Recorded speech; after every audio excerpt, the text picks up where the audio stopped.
Welcome to Nearing Nirvana. This is episode 134 of Long Story Short. How's everyone's week going?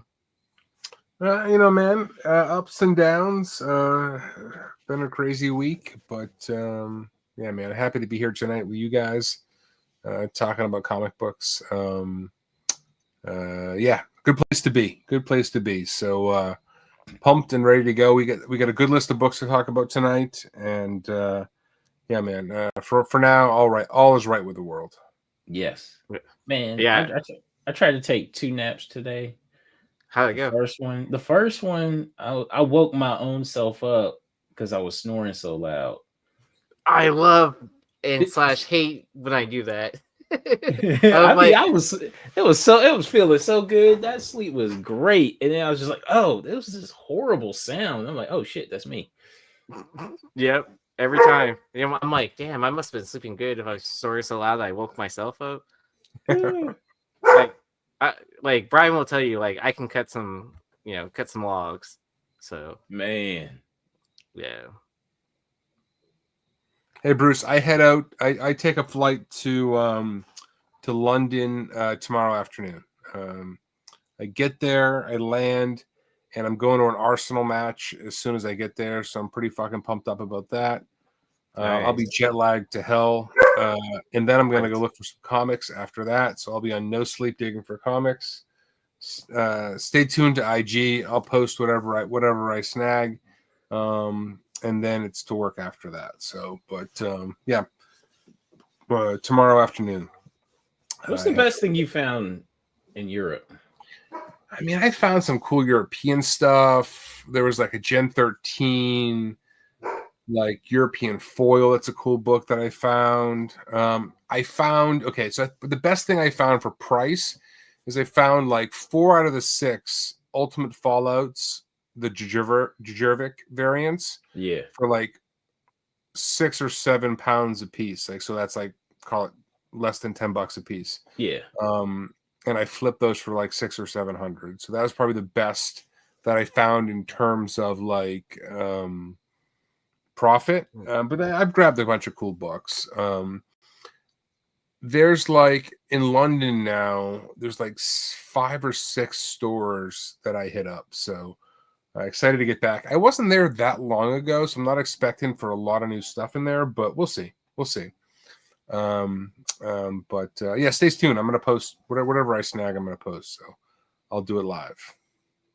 So I'm excited tomorrow because I get to see Doc Joe in person again. So I haven't seen him since. It hasn't been since Baltimore, has it, Doc? Does Doc Joe come like in a 9.8 CGC case? I just didn't view it like just perfectly graded. Probably, but I mean, we got to sit up together on a flight back to. We were going to the same airport. It just happened to work out that way, and I was like, that's cool. And then we sat next to each other, and then so we were just talking comics. The person next to us must have been like, "Where the hell did these nerds come from?" Where are y'all going?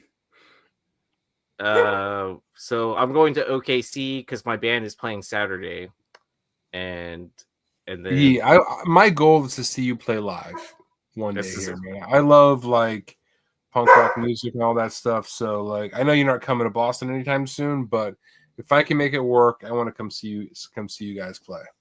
Oh hell yeah! I think the band is trying to play the East Coast next.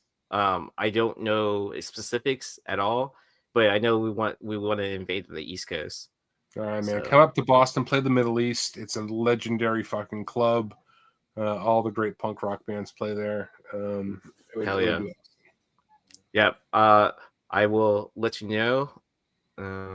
Let's see. And then big shout out to our sponsors over at Cover Price. Make sure you're using the code Nirvana14 for a 30-day unlimited membership for only 99 cents. And you can also use the code Nirvana for a discount off their website. Some restrictions may apply. I don't remember the percentage. I think it's 10%, but don't quote me on that in case it's not. Tell Ann it's 20, he'll honor it. So I think that's only in store. So anyways,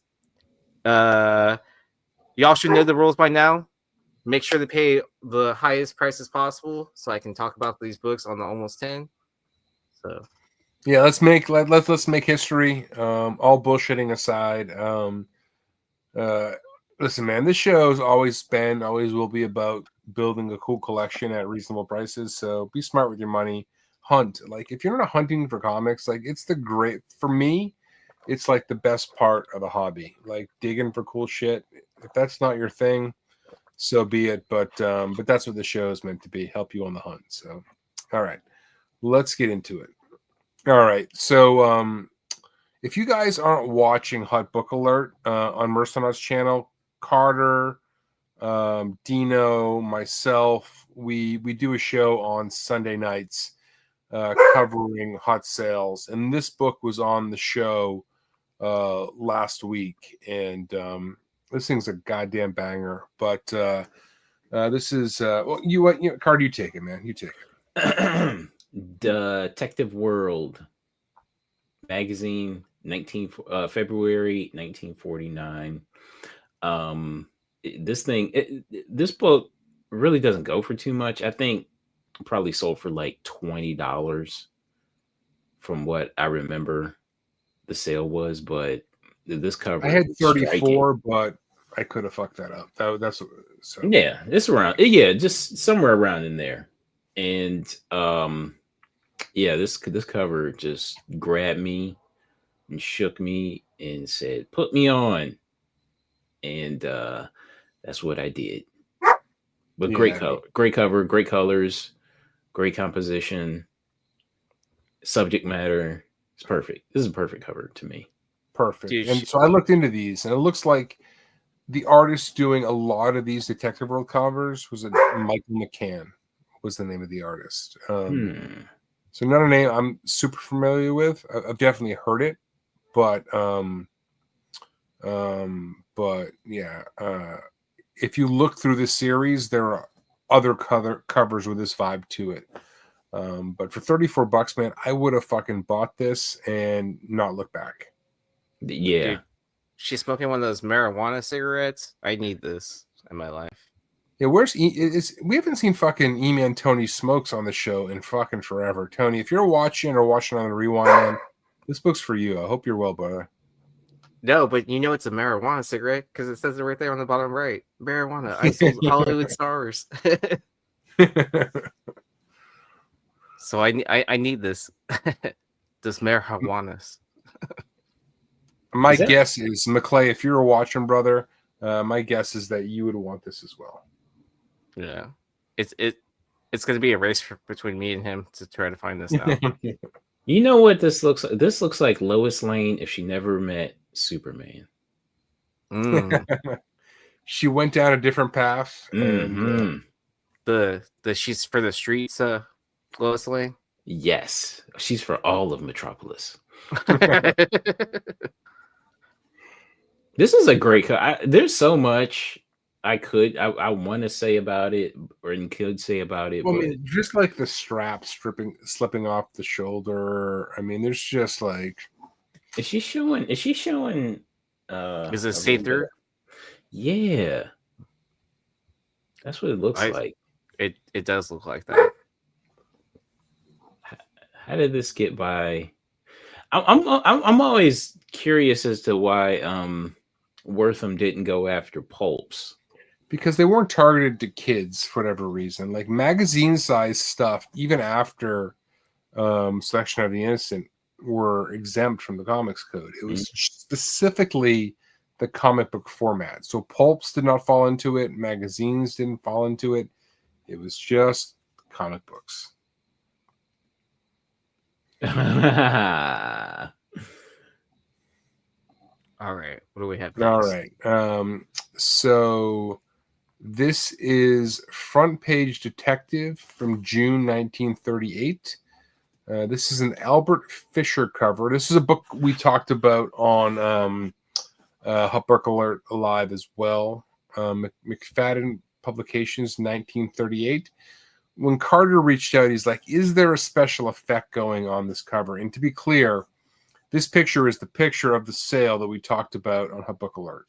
Right. And so I found a partial picture. This is a very difficult book to find even a picture of, but I did find a partial picture of it, and the answer is no. This effect that you're seeing, I believe, because this happened to me coincidentally last weekend when I was taking some pictures of comics, is that if you take this in portrait mode, it tries to blur the back and bring forth the foreground. Yeah, the foreground, and I think that's what was going on here, because the other pictures I saw, that front page detective was not blurred. It was very crisp and clear. You could see it. Okay. But yeah, Carter, anything you want to say? I just want to say one more thing before you go to Carter. I am a bedroom blonde is in quotes. What does that mean exactly? I am yes. a bedroom blonde. See, you got to read the story to find out now. Yeah. You got to be a detective and figure it out. She hardly looks blonde to begin with, but anyways. Well, she must be dirty. Yeah.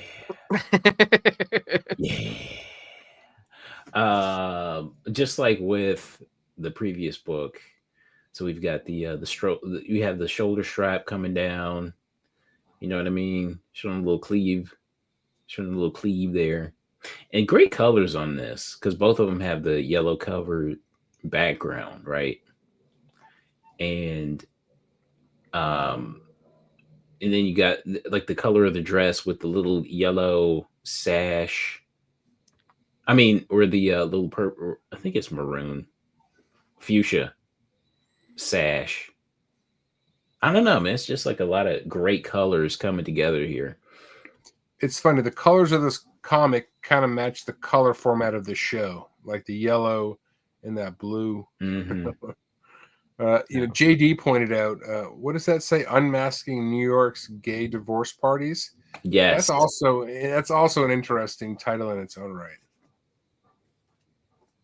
These stories, like the titles of these stories, are wild, and it actually does make you want to read. The problem is you read this thing and you're going to fucking destroy it, right? Because the binding is going to implode if you try to read this thing. But in 1938, does gay mean happy? I know, right? No, okay, yeah, because if back then they would just say homosexual, right? Back then, so these are just the happy divorce parties that they're throwing here. Yeah. Okay. But this is a great yeah, because there wasn't gay marriage in 1938 as well. So how could you be gay divorced? Happy to be divorced. All right. I'm the glad show we is going off that. the rails at a rapid rate tonight. Are we canceled yet? All right. Listen, I love this book. I love it so much. I just bought this. This was also featured on Hot Book Alert Live. Carter had this on without my knowing this recent sale of this book, and it was my purchase, which was kind of funny. But this is Hedy De Vine number 23. Hedy De Vine first appeared in Hedy De Vine number 22. So by all accounts, this is her second appearance, but it's always tough to know because the way things were distributed back then, she may have showed up in some other things. But by all accounts, this is her second appearance. This is arguably her most famous cover. Hedy, if you don't know, she was a model like Millie and who's the other model? Chili, I think, was the other model. Who was the other model that Marvel had? You said Millie. Was Patsy a model? Patsy was definitely a model. Yes. Okay. Yes, it was Patsy. Sorry. So yeah, this is a beautiful book. Atlas Comics, 1947. The cover goes uncredited, so I couldn't find out who did the cover. CGC has nothing on the labels for these. In terms that they mentioned the interior art, but not the artist who did the cover. Only 16 of these on the census, and this is my copy here. If anybody gives a shit, I got a 4.5. So really happy to own this book. Great PC ad, but Yeah, man. I love the Tessie books, the Millie books, the Hedy books, the Patsy books, all of those from this era. For me, these are all buys. I'm a Wendy Parker fan. So Liger, they brought me, if you recall, they brought a lot of them back in that Models series from like the late 2000s when that series came out. They brought them back in like a murder mystery in that series Models, but I agree, they need to bring them back again.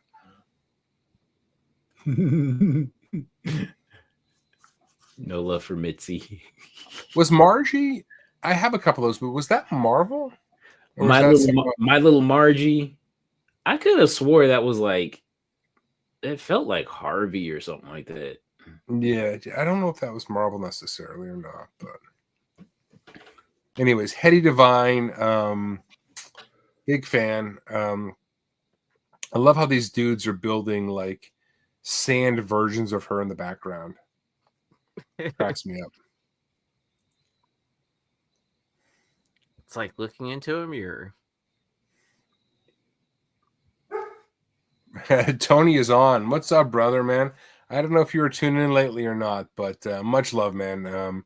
We had a great smoking cover on for you. So, oh, do I need to show him? Okay. I don't know if you're on before. Go back to it. Let's just show Tony the cover if he was. Boom. Detective World. The first book. You're late. Tell us you're late without telling us you're late, right?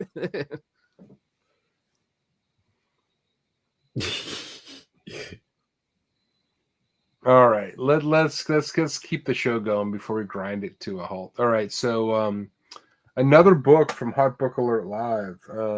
Heavy feature from that show tonight, but I'm gonna hand this one over to Carter because I know he loves this book. My Past Confessions, number 8 from 1949. I like there's something about this red dress, even though she has black hair, she's raven haired. Even though I still like this, there's something very, very striking about this. So, and on top of that, if you read the caption, yes, there is another man. Ooh, cold-blooded. So this book is really weird. Sometimes it's listed as My Past, number 8, My Past Confessions, like My Past Intimate Confessions. Like it's got a gazillion different names. Yeah. Book. But it's a ghost though, right? We talked about a raw sale. I forget what it went for. It was like $115 or something like that. But 5 on the census of this thing, like it's nowhere to be found, this book. Which is the great thing about if you want to hunt romance comics is that they can definitely fall through the cracks. Mm-hmm. There's so many of them, people don't know. Like you can do well hunting romance comics. Well, and then everyone commenting that she doesn't have a waist. Where do you think Ickpot learned how to draw like he does? This is where it started. Yeah. Or J. Scott Campbell or any other artist that doesn't draw waist. Right. I think her waist is there. It's just optically hidden by her arm.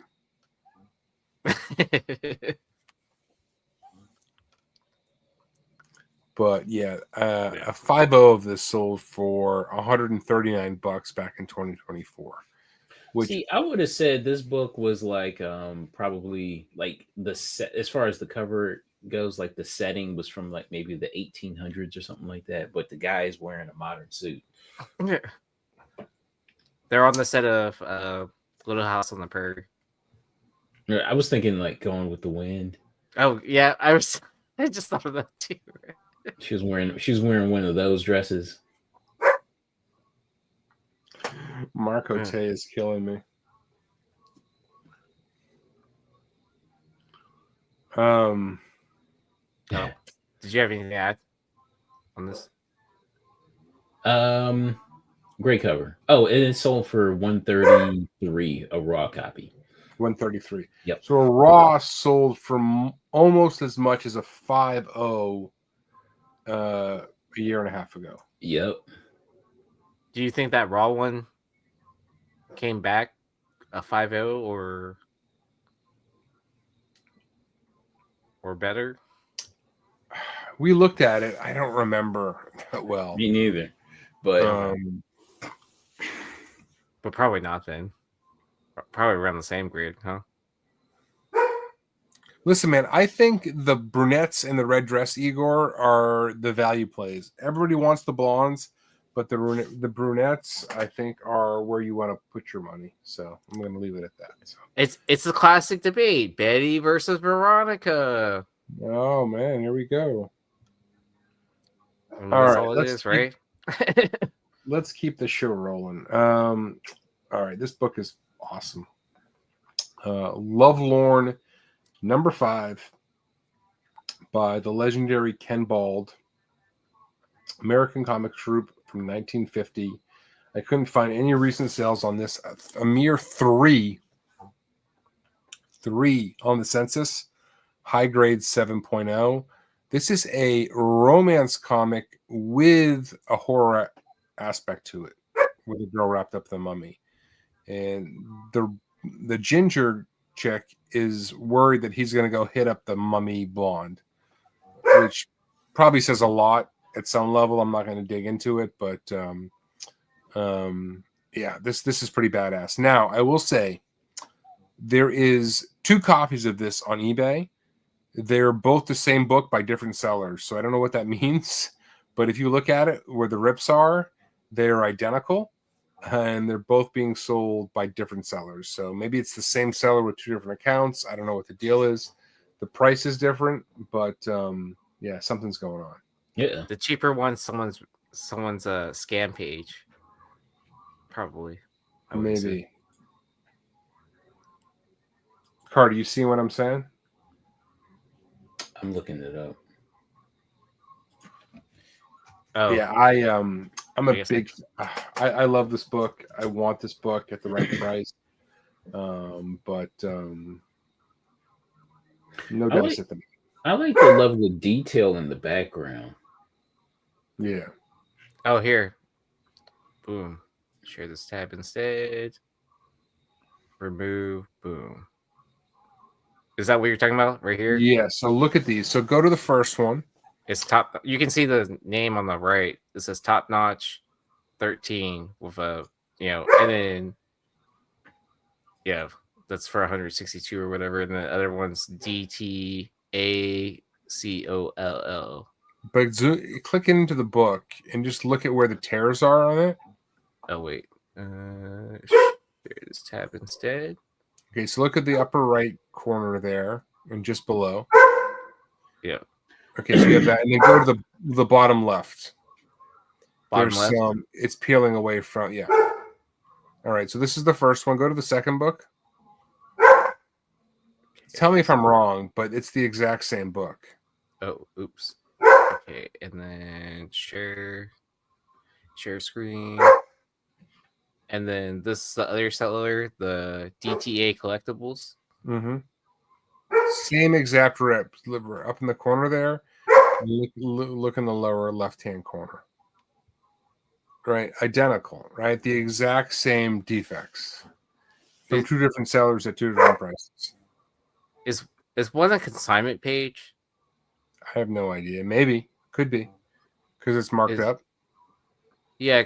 I was gonna say the Top Notch one. I thought that would be the consignment page, but apparently it's not. Well, that's the cheaper one, the 162. I don't know, man. This seems like this is the kind of book I hope to find when I go digging for like $10. Like this is precisely the kind of book. But yep. Well, and this account was started a year later. The one's 1998, the other one's 1999. I don't know. All right. So this is a book I found over the weekend, and it's so badass, man.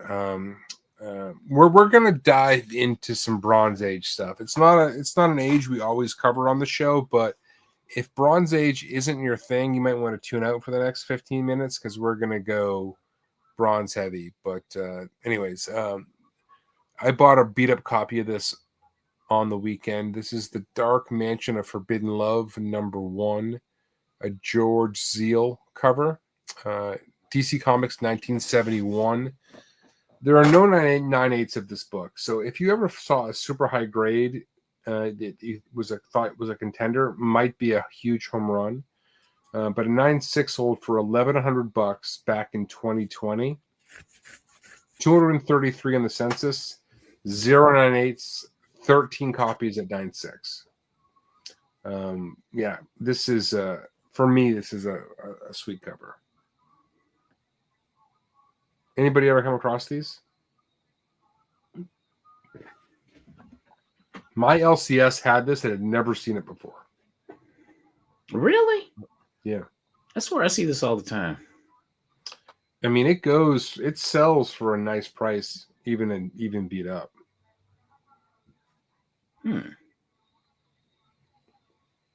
Yeah, they want a lot for it, though. Yeah. People want a lot for this book. So it's like a wall book instantly kind of situation. I never see this on walls, though. Mm. Now, we're going to stick with this topic for a second. So this one is badass, but issue #2 is done by Neil Adams, and this thing is even tougher to come by. Even though it hasn't sold for as much, it's harder. It's harder to find. Now, granted, the last 9/6 sale was in 2005, so we're talking about 20 years ago, 2 decades ago. 65 on the census, only 5 copies of 9.6, no 9.8s. This is very tough to find in high grade. So this is like way off topic. Did I ever tell you my story about meeting Neil Adams? We may have talked about it before, but hit us with it. I can't remember it off the top of my head. Okay, so my brother and I were attending our first like comic convention after like not being like, after going to the store for a while and starting to get back into the swing of things. So we go to our first comic convention, which was Dallas Fan Expo. And so we're walking up and down the aisles, just kind of like minding our own business, like, looking for, different artists and just like, absorbing it all, right? So we're standing around near Neil's table, and he starts yelling at us. He's like, hey, come over here. And we're like, okay. And we walk up to Neil Adams, and we're just sitting there chatting with him for a little bit and like shopping, looking at his table. And then like there wasn't anything I had for him to sign or anything like that. And then like I wasn't gonna buy anything like straight from his booth. And I was just like I'm like, yeah, I'm just kind of browsing. Like, this is our first comic convention, and I don't know how many years, but yeah, it was just kind of funny that he started yelling at us That's all right. to like come over to his table. So it's like that's like one memory I will always have of Neil Adams. He's a super legend, man, for sure. For sure. Yeah. This is one of his harder books to find, certainly, but beautiful nonetheless. So if anybody ever found a 9/8 of this, it would go for crazy money, I suspect. I bet. Yeah, and a Batman 251 that's still on my want list for his. I've never owned one. I feel like it's one of those iconic books, right? Yeah, big time. All right. More Bronze Age. The Monster of Frankenstein #1. This cover is so fucking good for 1973, man. Mike Plug. How do you pronounce that? I always said Plug, but yeah, I think Plug is that's why I always said, but I always second guess myself with this shit. 1973, a 9/8 of this sold earlier this year for just under $1,600. The high on this is 4.3 K, which is super impressive. 89/8, 1,332 total books rated. But yeah, this is a fantastic freaking cover. I think I have this. Figured you might. I mean, this book is not particularly hard to find, but they're generally kicked to shit most of the time when you do find them. Yep. You can't. They're very difficult to find in high grade.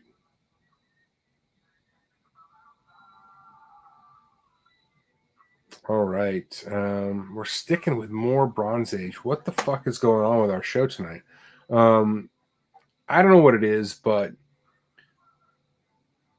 can I see a show of hands for people who remember watching Spider-Man and His Amazing Friends when he teamed up with the X-Men? So, like, I don't know, like when I saw that freaking show, like it stuck in my brain. But when I see this book, that's what I think of. So this is Marvel Team Up number 4, Spidey and the X-Men teaming up. It's an awesome Gil King cover, Marvel from 1972.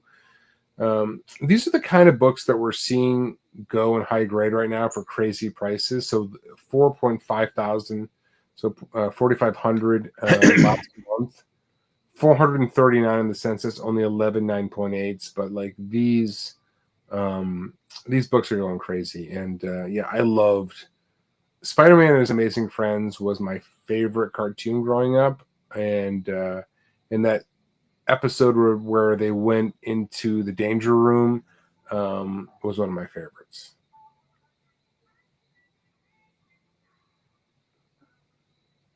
Was that in the animated series? That was, yeah, it was animated, but yeah, I mean, it was that show was always sort of Spidey teaming up with or battling some other character from Marvel, but he went to the X-Mansion and it was, who was the fucking villain? Not Cerebro, but like I'm going blank, but the mansion basically like took them over, and like there were certain things they had to do to get out of there. But yeah, that episode for me was always my favorite, man. And when I see this book, that's exactly what I think about. Okay, makes sense. All right, we're gonna shout out to our brother Three Rivers Comics. This is his submission. So Comic Heroes number 4. This is by all accounts, a Bruce Timm cover. There's a little controversy. Did he color it? Did he draw it? This is from Eternity Comics in 1989. If you look under her elbow, there is clearly a Bruce Timm signature there. Generally speaking, colorists didn't really sign the covers. You may have seen inkers sign them from time to time.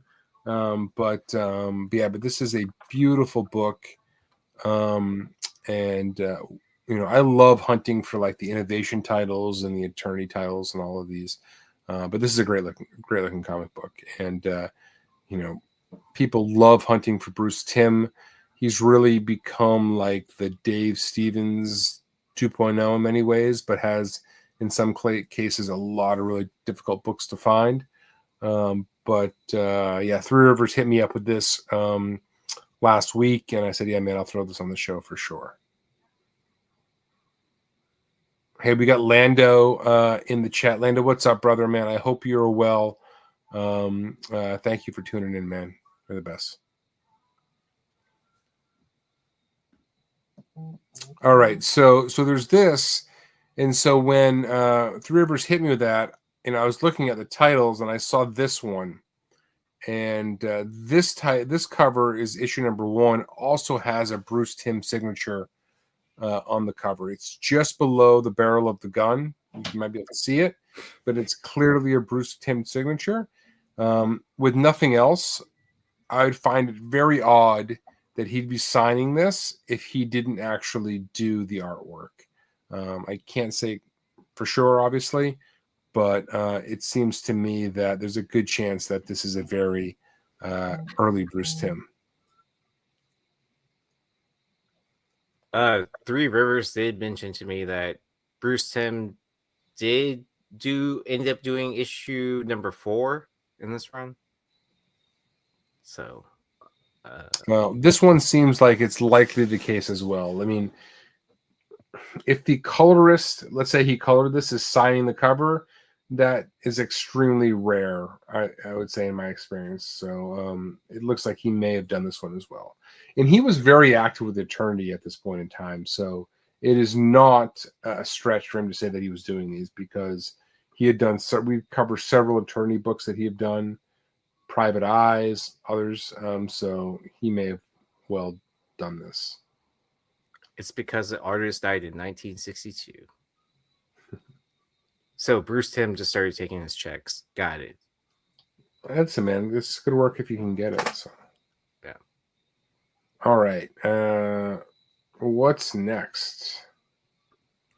All right. So the question for the audience is this an extreme Planet Comics #1 homage or not? 2 girls, 1 bike. Anytime 2 girls, 1 bike, I say we need to ask the question, is this a Planet Comics #1 homage? I'm going to go with no.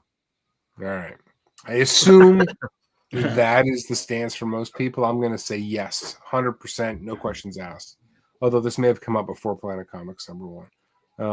Wasn't that 1980s?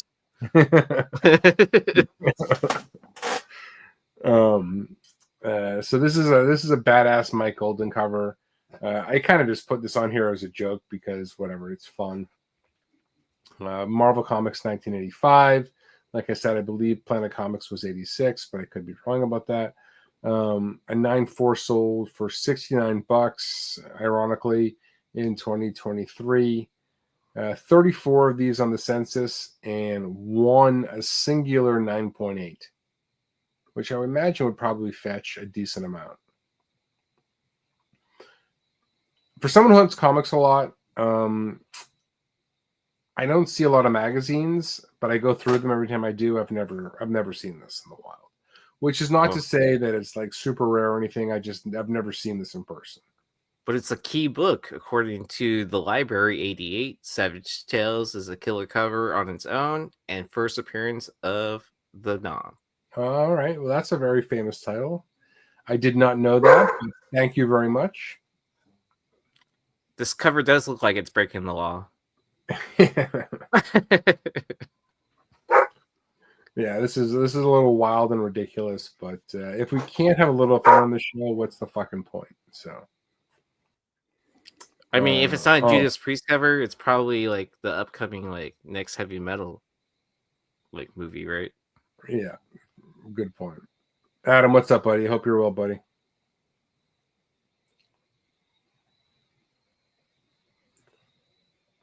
All right. So we talked about this book in the chat. And this is a Peach Momoko sketchbook. Kaigun, I suppose that's how that's pronounced. Came out in 2016. 9/8 of this book sold for $1,800 just the other day, which is wild. And all, from what I could tell, they showed a few pictures of the inside, but it's all girls and like in military attire with guns and like combat boots and all that shit. That's like the entire vibe of this entire thing, from what I could see. They didn't show every single page at all. They showed a few selective ones, but all of them were this vibe. And I do like Peach from this era. Like, this is before she got overworked. Like, I thought this stuff was pretty cool. But that's funny. Yeah, so this was on the Cover Price show. I got to be honest, I'm not even the least bit surprised.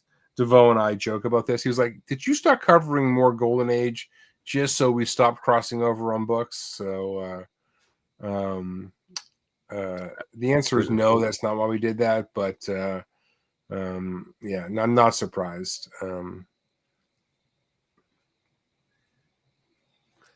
Are you asking or telling?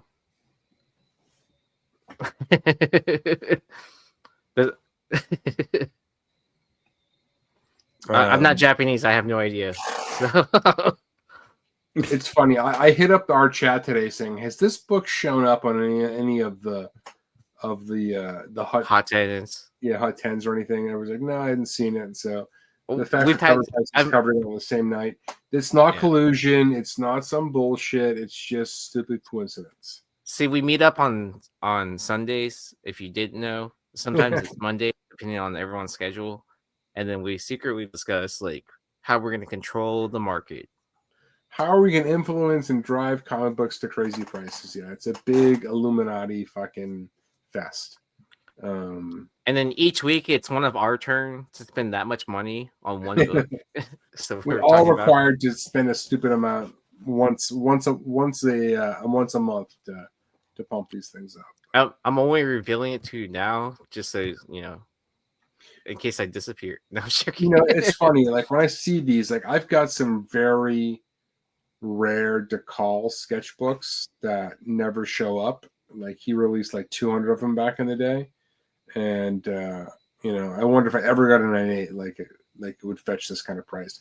I don't ever want to sell it because whatever. I own it for myself, but yeah, it would be interesting to say the least to see what that shit goes for.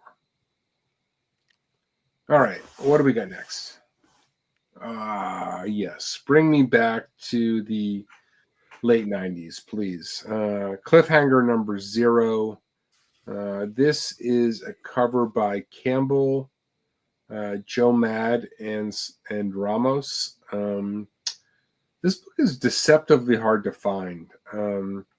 It was there was a version of this that came with Wizard that's very easy to find, but this particular one was given out at Wizard World Chicago, and it doesn't show its face that often. But a raw sold for $25, which is nothing crazy. Last month, only 8 of these on the census, 2 and 9.8. But the fact that it has all 3 of these artists on it seems like it should be a bit more sought after.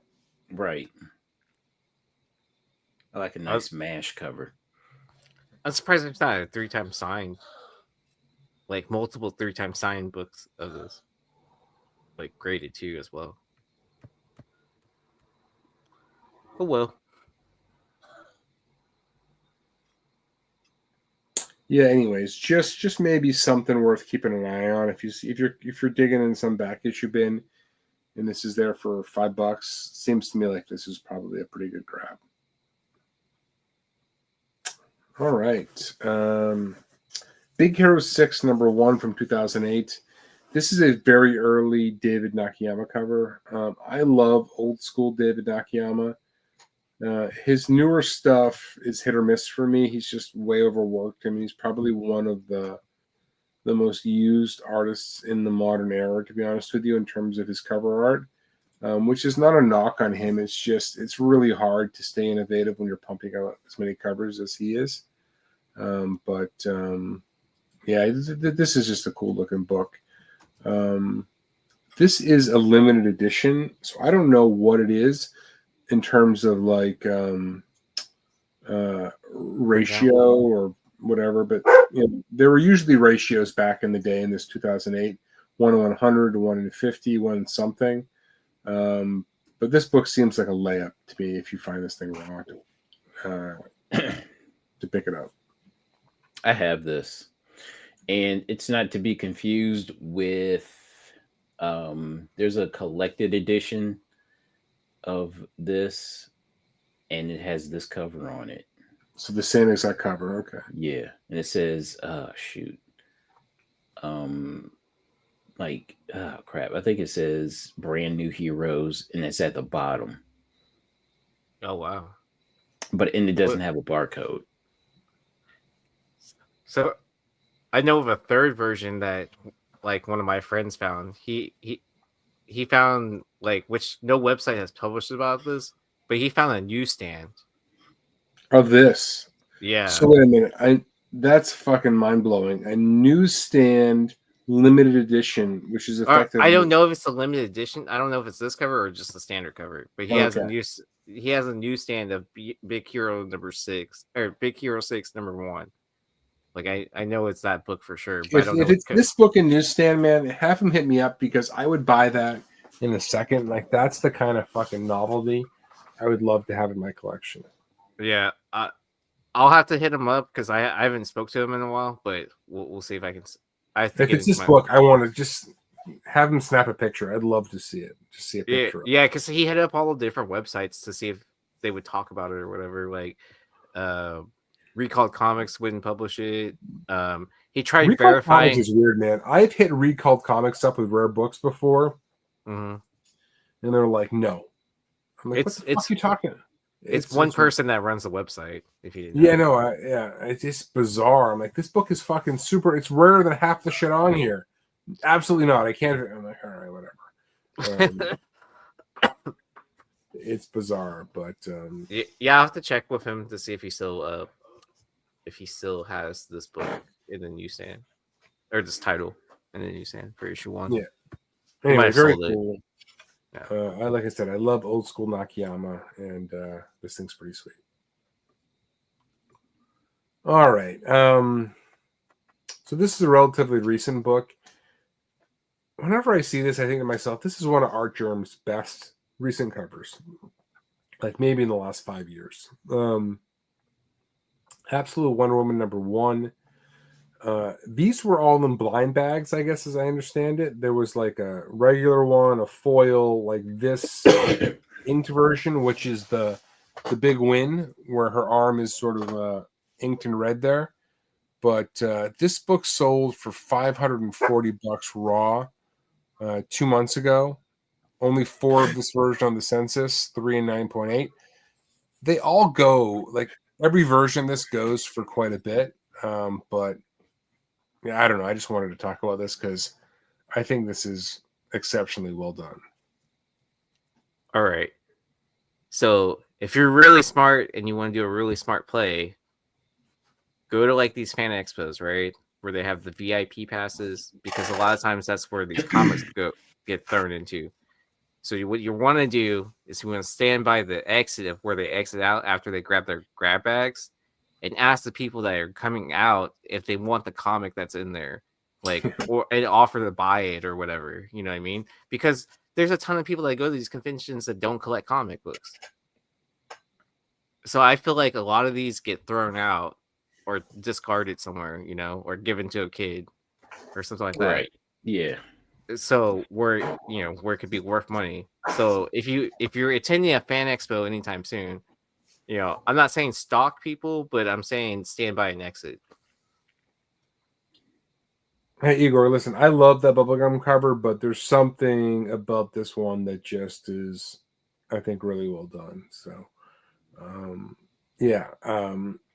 the blind bag stuff is going to burn people out real quick, but some of them are done better than others. Let's just leave it at that. Some of them are done better than others. And this one was done before I think they've really started to pick up.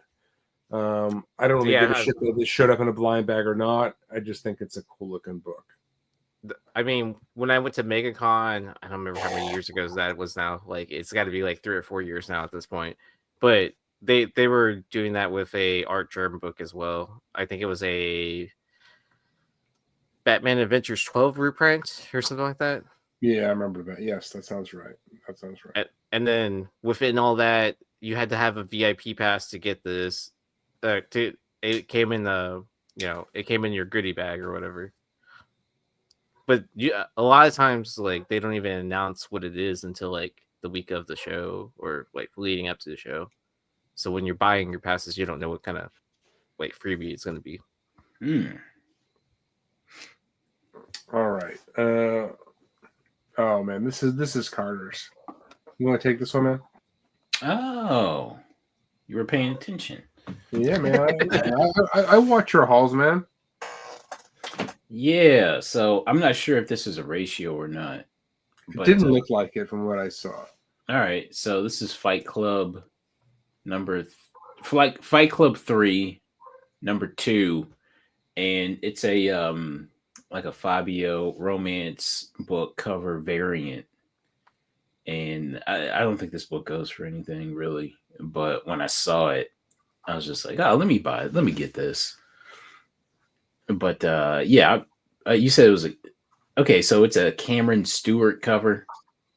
Yeah, that's what I was able to find, and this book is wild, man. Like, is this what like women dream about in terms of romance covers? Like dudes like this, or right?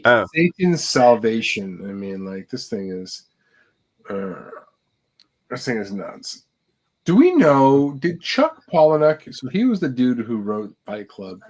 So I was just gonna mention that. So Chuck Palahniuk wrote the book, right?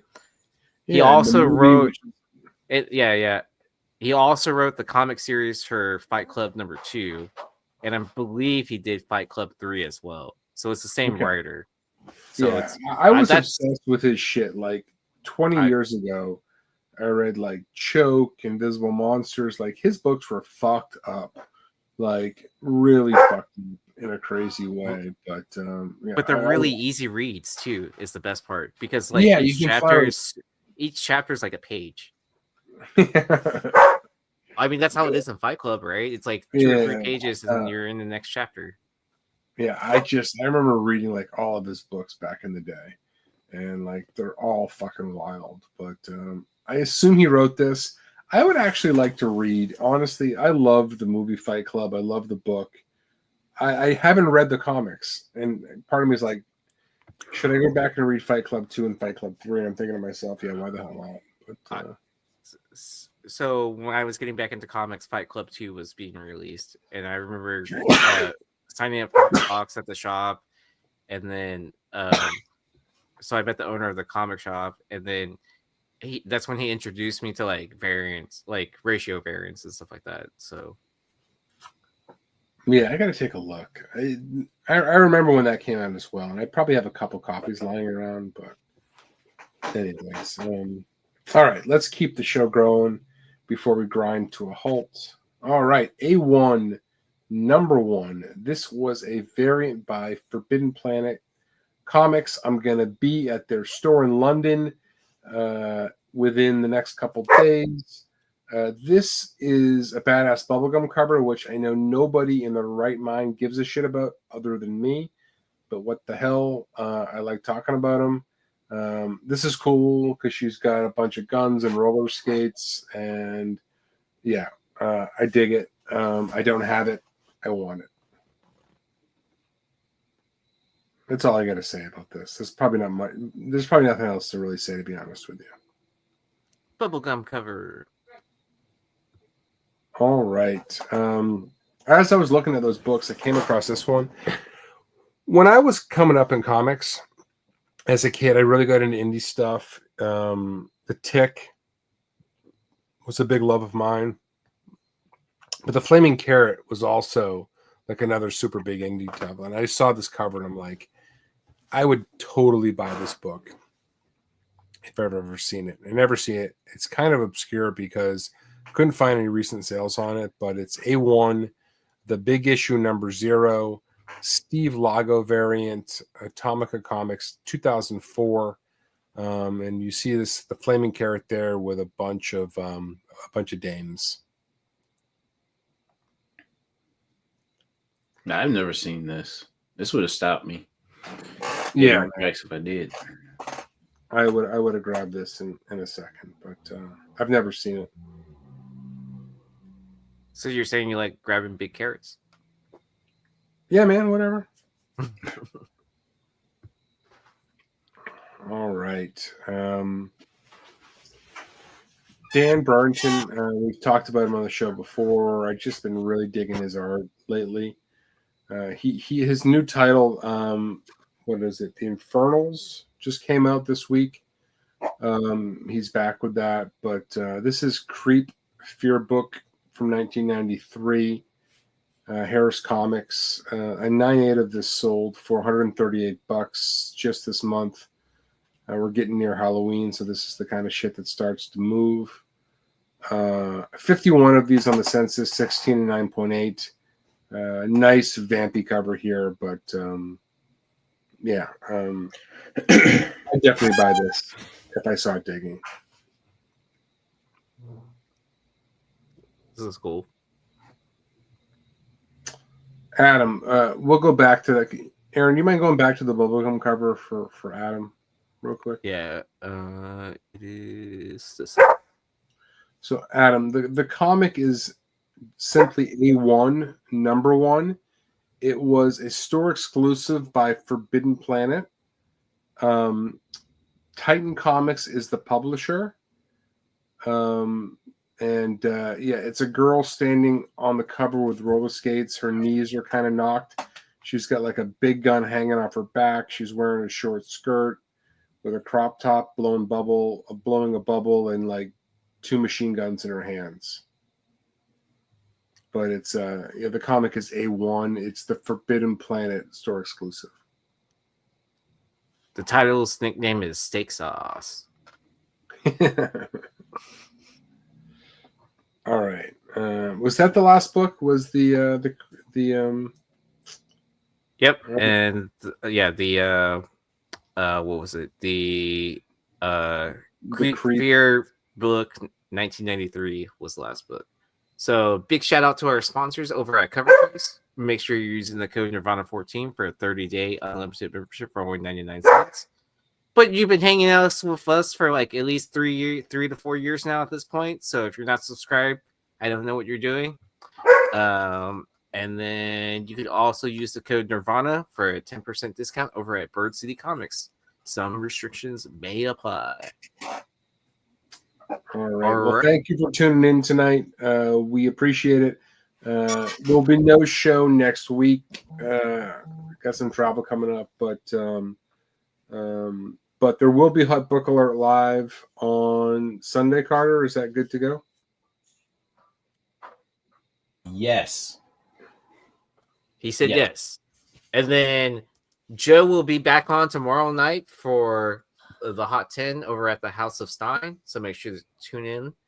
I will be on the road and I will be hanging out with Doc Joe out in Oklahoma. And then if you're in the area, I will post a flyer of where my band is playing, or I'll make sure my band tags me into a post. So it's in Oklahoma City. So if you're out there or near there, come hang out. See the Art the Clown shirts and all that stuff. So depending on how jet lagged I am, I'll be in London, but if I can't sleep because I'll be freaking late or early, depending on when I think about it, maybe I'll hop on Hot Book Alert from London, but no promises. But if I'm just staring at the ceiling at 3 a.m., I might hop on with Carter, so he doesn't have to do the show solo. I expect an extra long episode next time for missing one next week for a long story. I don't think it's ever worked that way before. No, you get what you get, and you don't get upset. Anyways, all right. Well, thank you for tuning in. We appreciate it more than you know that you want to watch us yip yap about comics. But we'll see you in a couple weeks. All right, y'all take it easy.